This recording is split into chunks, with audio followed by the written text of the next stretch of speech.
السلام علیکم ورحمۃ اللہ وبرکاتہ۔ الحمد للہ وکفا وسلام علی عبادہ الذین اصطفیٰ، اما بعد فاعوذ باللہ من الشیطان الرجیم، بسم اللہ الرحمن الرحیم۔ یوم لا ينفع مال ولا بنون الا من اتی اللہ بقلب سلیم۔ سبحان ربک رب العزۃ عما یصفون والسلام علی المرسلین والحمد للہ رب العالمین۔ اللہم صلی علی سیدنا محمد وعلی آل سیدنا محمد وبارک وسلم۔ اللہ سبحانہ و تعالیٰ نے ہماری آخرت کی کامیابی کا دار و مدار ایک چیز پر رکھا ہے جس کو قرآن قلب سلیم کہتا ہے، ایک سلامتی والا دل۔ یہ جو آیت مبارکہ جس کی میں نے تلاوت کی، اس میں اللہ سبحانہ و تعالیٰ فرما رہے ہیں کہ قیامت کے دن نہ مال کام آئے گا نہ اولاد کام آئے گی، صرف اگر کوئی سلامتی والا دل لے کر آئے گا تو وہ چیز کام آئے گی۔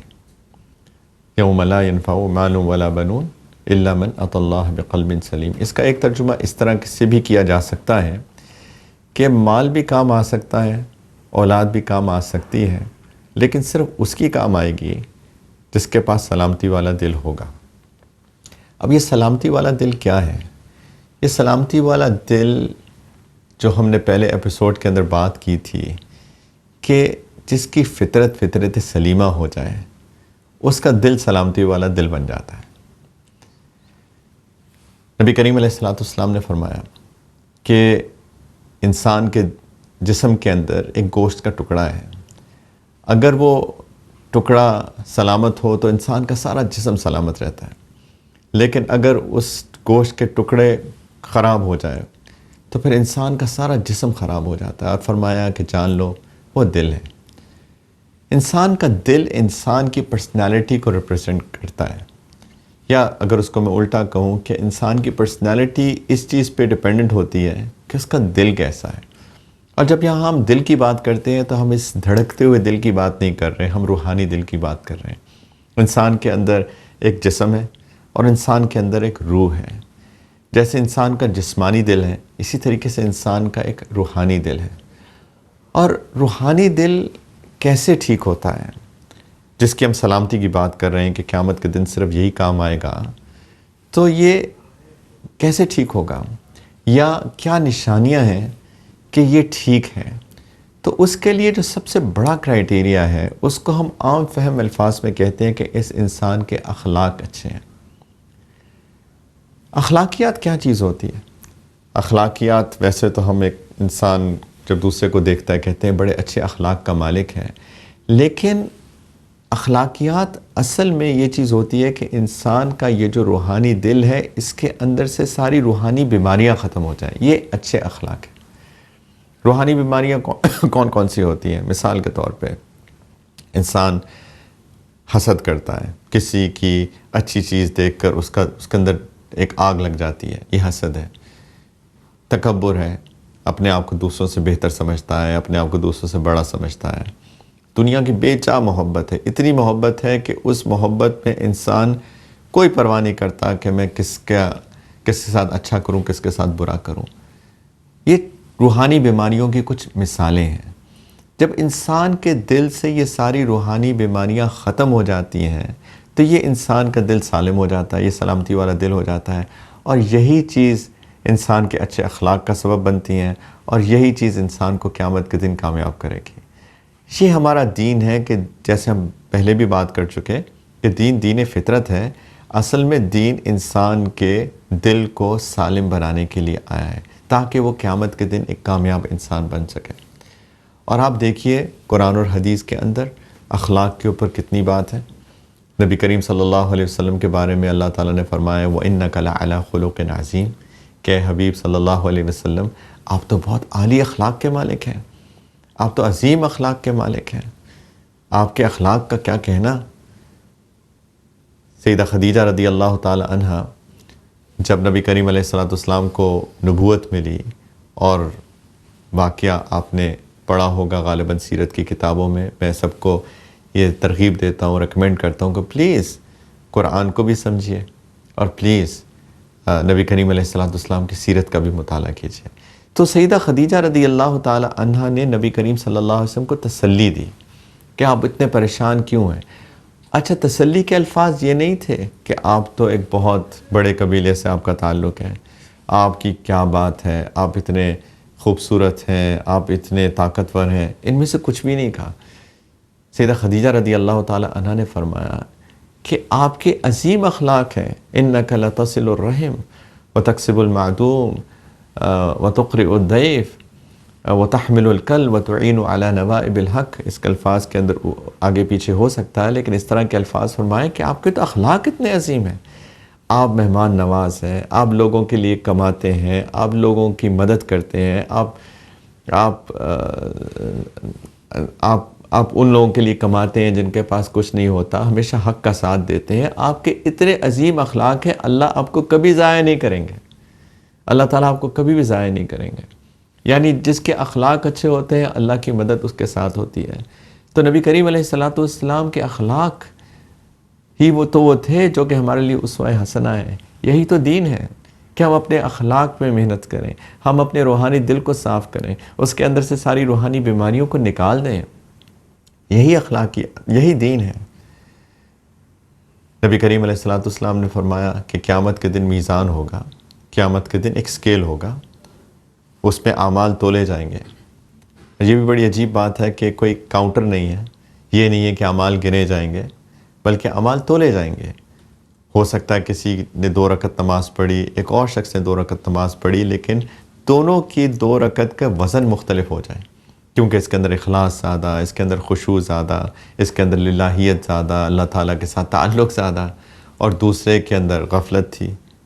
تو جس بندے کے اندر خشوع زیادہ تھا، اس کی 2 رکعت کا وزن بڑھ جائے، جبکہ نمبر 2 ہی ہیں، دونوں کی 2 رکعت ہیں، تو وہ اعمال کا وزن ہوگا۔ نبی کریم علیہ السلام نے فرمایا کہ قیامت کے دن سب سے بھاری وزن اخلاق کا ہوگا۔ جس کے اخلاق زیادہ بہتر ہوں گے، اس کے اعمال کا وزن زیادہ ہو جائے گا، اور اس کی برائیوں کا پلڑا اس کا وزن کم ہو جائے گا، اور یہ بندہ جنت میں چلا جائے گا۔ نبی کریم علیہ السلام نے یہ بھی فرمایا کہ قیامت کے دن میرے سب سے قریب شخص وہ ہوگا جس کے اخلاق سب سے اچھے ہوں گے، اور فرمایا کہ قیامت کے دن سب سے میرے سے دور وہ شخص ہوگا جس کے اخلاق برے ہوں گے۔ ہم نبی کریم علیہ السلام کی شفاعت چاہتے ہیں قیامت کے دن، کہ وہ اللہ تعالیٰ سے ہماری شفاعت کر دیں کہ یا اللہ اس بندے کی مغفرت کر دیں اور اس کو جنت میں لے جائیں۔ تو نبی کریم علیہ السلام اس کی شفاعت کریں گے جس کے اخلاق اچھے ہوں گے۔ اگر آپ اپنی عبادات کو دیکھیں، عبادات ویسے تو روحانی غذا ہیں، جس طرح ہم 3 وقت کھانا کھاتے ہیں جسم کے لیے، اسی طریقے سے اللہ تعالیٰ نے ہماری روحانی غذا کے طور پہ 5 وقت کی نماز رکھی ہے۔ جیسے ہم ناشتہ صبح ہی کرتے ہیں، اس طرح فجر بھی صبح ہی پڑھتے ہیں، اس کے بھی اوقات ہیں۔ لیکن اللہ تعالیٰ نے کیا فرمایا کہ ان نمازوں کے ذریعے سے تمہارا آؤٹ پٹ کیا ہوگا، تمہارے اوپر اثر کیا پڑے گا، یا پڑھنا چاہیے۔ فرمایا کہ ان الصلاۃ تنہی عن الفحشاء والمنکر، کہ نماز انسان کو بے حیائی اور برے کاموں سے روکتی ہے، یا کہیں کہ روکنا چاہیے۔ نماز اگر ہمیں بے حیائی کے کام سے، برے کاموں سے نہیں روک رہی، تو اس کا مطلب ہے کہ ہماری نماز کے اندر کوئی کمی ہے، شدید کمی ہے، وہ اللہ تعالیٰ کا استحضار نہیں ہے ہمارے اندر۔ ہم اللہ اکبر تو کہہ دیتے ہیں، لیکن کیا ہم اللہ کے سامنے کھڑے ہیں؟ کیونکہ اگر کسی شخص کو اس کی نماز اچھی ہو جائے، وہ بے حیائی اور برے کاموں سے خود بخود رک جائے گا، اور یہی تو اخلاقیات ہیں۔ ایک اور مثال، روزہ اللہ تعالیٰ نے کیا فرمایا کہ یا ایھا الذین آمنوا کتب علیکم الصیام کما کتب علی الذین من قبلکم لعلکم تتقون۔ روزہ اس لیے فرض کیا گیا جیسے تم سے پہلے لوگوں پہ فرض کیا گیا، تاکہ تم تقوی والے بن جاؤ۔ اب تقوی کیا چیز ہے؟ تقوی یہ ہے کہ انسان 100% اللہ کے احکام کی پابندی کرنے والا بن جائے، یہ اصل میں تقوی ہوتا ہے۔ تقوی کا بھی ایک غلط معنی لوگوں نے سمجھ لیا کہ صرف اگر کسی کی ظاہری شکل صورت ایک طرح کی ہو گئی، داڑھی لمبی ہو گئی، ٹوپی پہن لی، امامہ پہن لیا، حجاب کر لیا، نقاب کر لیا، تو یہ بہت تقوی والا انسان ہے۔ تقوی اس کو نہیں کہتے ہیں، تقوی کامل احکام کے اندر آنے کو تقوی کہتے ہیں۔ اب روزے کا مقصد تقوی، یعنی اس میں جھوٹ سے بھی انسان بچ رہا ہے، غیبت سے بھی انسان بچ رہا ہے، برے الفاظ کے استعمال سے بھی انسان بچ رہا ہے، لوگوں کو دھوکہ دینے سے بھی بچ رہا ہے۔ یہ روزے کا مقصد بتا رہے ہیں اللہ تعالیٰ۔ زکوٰۃ کا تو لفظ ہی بتاتا ہے کہ یہ تزکیہ ہے۔ تزکیہ کہتے ہیں کوئی چیز کو پاک صاف کرنے کو۔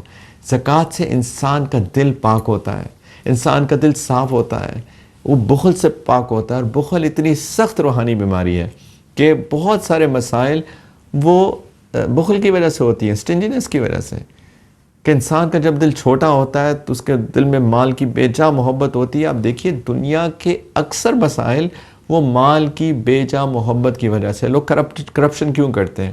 مال کی بے جا محبت. اچھا سب کچھ ہے لیکن پھر بھی اور چاہیے. کرپشن ہوگی، لوگوں کا مال لیں گے غلط طریقے سے، ناحق طریقے سے. اسی طریقے سے لوگ میراث کا مال ڈسٹریبیوٹ نہیں کرتے، انہیریٹنس ڈسٹریبیوٹ نہیں کرتے. کیوں؟ مال کی محبت. زکوٰۃ نہیں دیتے، مال کی محبت، اور بے تحاشا چیزیں. تو زکوٰۃ تو خود ایک بائی ڈیفالٹ وہ ایک روحانی بیماری کو دور کرنے کے لیے آئی ہے. حج، اللہ تعالیٰ نے حج کے بارے میں یہ بتایا کہ جب حج پہ جاؤ فلا رفث ولا فسوق ولا جدال فی الحج وتزودوا فإن خیر الزاد التقوی فاتقون یا اولی الالباب، کہ جب حج پہ جاؤ تو بے حیائی کی باتیں نہیں کرنی، گناہ نہیں کرنے، لڑائی جھگڑا نہیں کرنا. اب دیکھیں پرنسپلز بتائے جا رہے ہیں حج پہ کیا نہیں کرنا. انسان کی ایک روحانی تربیت ہو رہی ہے. اور اللہ تعالیٰ فرماتے ہیں کہ جب تم سامان ساتھ رکھو تو دیکھو تقوی کو مت بھول جانا، تقوی بھی ساتھ رکھنا. اس کے بارے میں بہت تفصیل ہے، لیکن اللہ تعالیٰ فرمایا کہ اے عقل والو میرا تقوی اختیار کرو. حج کے پرنسپلز، تقوی، اخلاقیات، عبادات کا بھی اگر ٹھیک طریقے سے کیے جائیں، صرف ایک ظاہری چیز نہ کی جائے، تو اس کا مقصد بھی اخلاقیات ہیں کہ ہمارا اخلاق اچھا ہو جائے، ہمارا کیریکٹر اچھا ہو جائے، ہمارا دل صاف ہو جائے.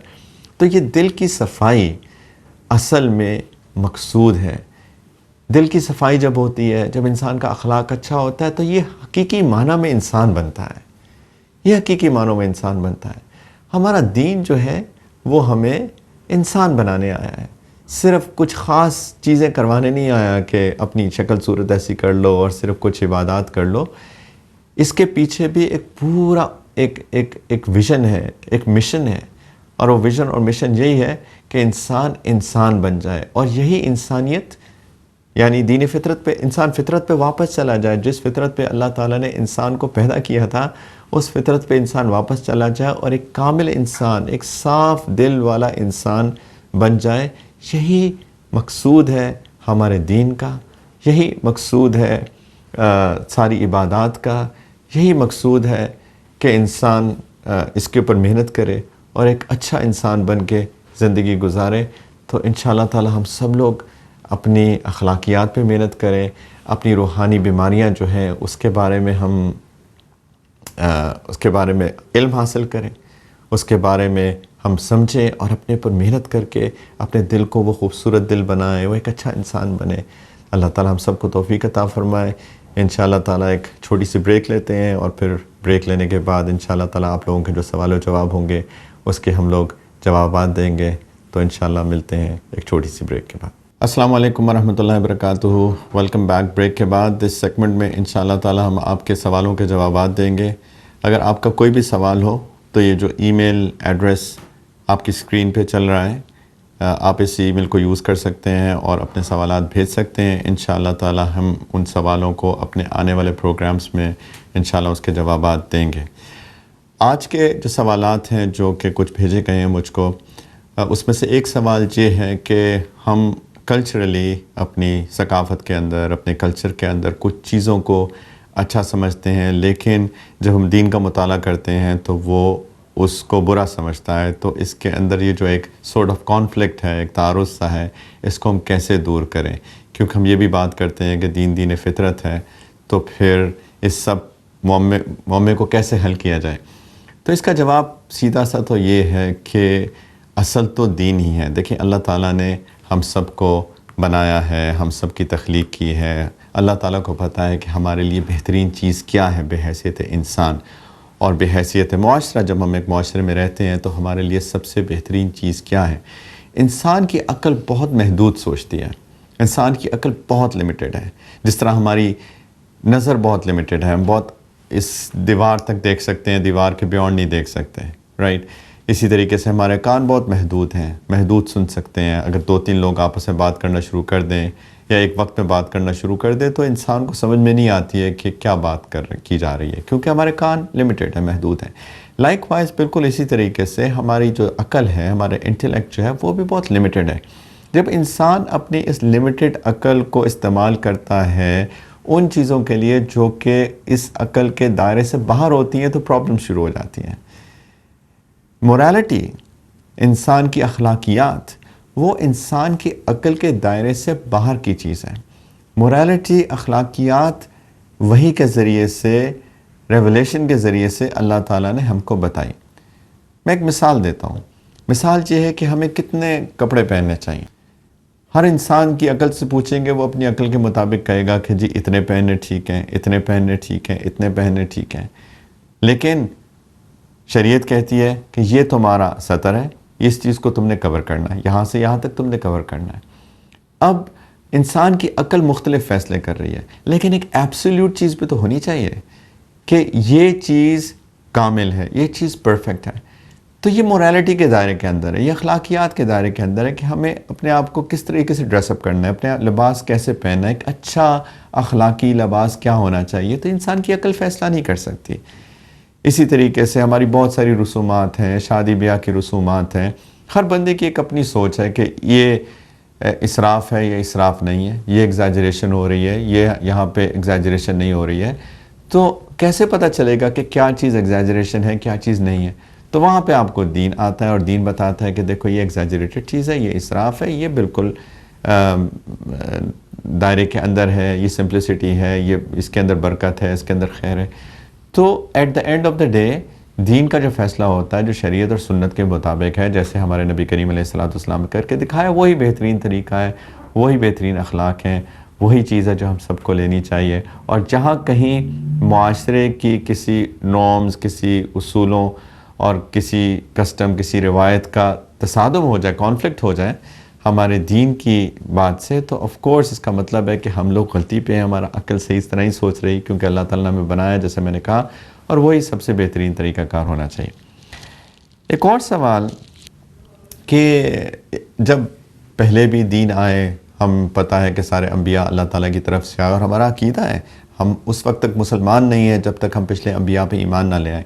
ہم آدم علیہ السلام سے لے کر آخری نبی جو ہمارے ہیں سیدنا محمد صلی اللہ علیہ وسلم، ان تک جب تک سارے انبیاء پہ ایمان نہیں لائیں گے تو اس وقت تک ہمارا ایمان مکمل نہیں ہے. ہم عیسیٰ علیہ السلام پہ بھی ایمان لاتے ہیں، موسیٰ علیہ السلام پہ بھی ایمان لاتے ہیں.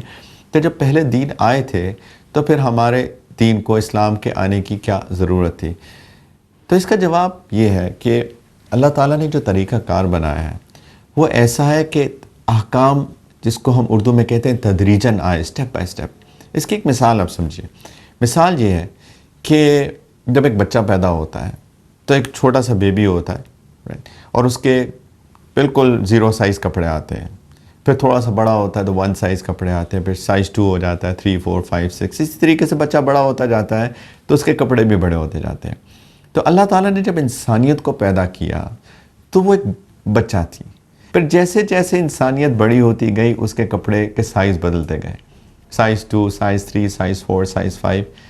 اور یہی دین فطرت ہے.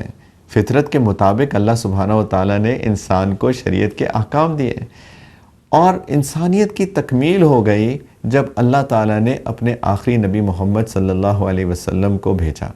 وہ انسانیت کی تکمیل ہو گئی. الیوم اکملت لکم دینکم واتممت علیکم نعمتی ورضیت لکم الاسلام دینا. اللہ تعالیٰ نے فرمایا کہ آج میں نے تمہارا دین تم میں مکمل کر دیا اور اپنی نعمتیں تمہارے اوپر تمام کر دی اور تمہارے لیے دین اسلام کو پسند کر لیا.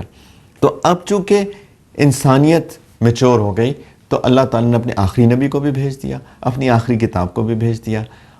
اسی لیے اللہ تعالیٰ نے فرمایا کہ اِنَّا نَحْنُ نَزَّلْنَا الذِّكْرَ وَإِنَّا لَهُ لَحَافِظُونَ.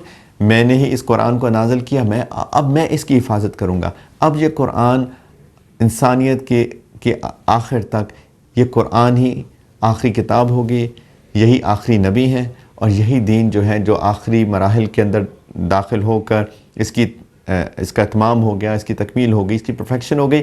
اب یہی دین آخر تک چلے گا. یہ اللہ تعالیٰ کی پوری ترتیب بنی. امید ہے کہ آپ لوگوں کو یہ بات سمجھ میں آ گئی ہوگی. انشاءاللہ آپ کے پاس کوئی بھی اور سوالات ہوں، جیسے میں نے پہلے بھی عرض کیا کہ جو ای میل ایڈریس آپ کی اسکرین پہ ہے آپ اس پہ اپنے سوالات بھیجیے. انشاءاللہ تعالیٰ ہم آنے والے کسی پروگرام کے اندر آپ کے سوالات کے انشاءاللہ تعالی جواب بھی دیں گے۔ اللہ تعالی ہم سب کو اپنا دین سمجھنے کی توفیق عطا فرمائے۔ جس طرح ہم نے آج بات کی، ہمارے اخلاق اچھے بنائیں، ہمارے دل کو صاف کریں، ہمارا روحانی دل صاف ہو جائے۔ اللہ کرے کہ ہم دوسروں کے کام آنے والے بنیں، سچ بولنے والے بنیں، محبت کرنے والے بنیں، پیار کرنے والے بنیں، ایک دوسرے کا خیال کرنے والے بنیں، اور اللہ تعالیٰ سے بھی اپنا تعلق پیدا کرنے والے بنیں، کیونکہ ہم اللہ کے بندے ہیں۔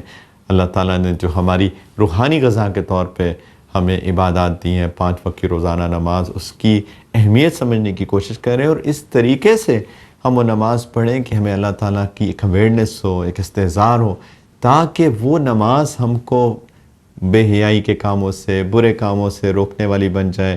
ہمارے روزے ایسے ہو جائیں کہ ہمارے اندر تقویٰ آ جائے، ہماری زکوٰۃ ایسے ہم دیں کھلے دل کے ساتھ، بڑے دل کے ساتھ، کہ ہمارا دل اس سے بخل کی بیماری دور ہو جائے، ہم جنرس لوگ بن جائیں، فراخ دل بن جائیں، لوگوں کے اوپر مال خرچ کرنے والا بن جائیں، نہ کہ لوگوں کے مال لوٹیں، لوگوں کے ساتھ دغا کریں، دھوکہ دیں۔